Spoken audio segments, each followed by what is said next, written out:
Združenje sportskih ribarov Novi kanal zo Zverbasu formovane u februaru toho roku. Cilj mu odvojiti dzeci od kompjuterov i telefonoh i pricahnuti ih do prirodi.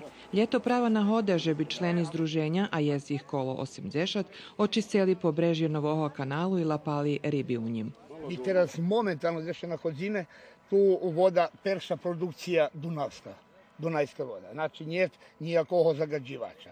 Skroz tu do našого tu trianglu, do Verbasu. Znači mi teraz na vodi, która čista, nema nijakого zagađivača, zo Dunaju, voda Dunajska.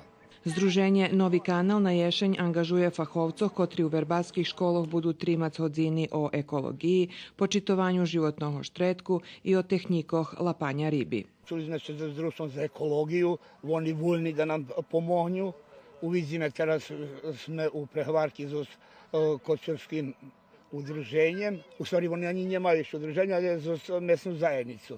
Bo mi chceme teraz pred kočarski kirbaj da prine jeden spust. Že bi mogli organizovati lapanje riboh, členi združenja mušeli očisti 100 čas pobrežja od šmeca, skenčini, travi i drezgi.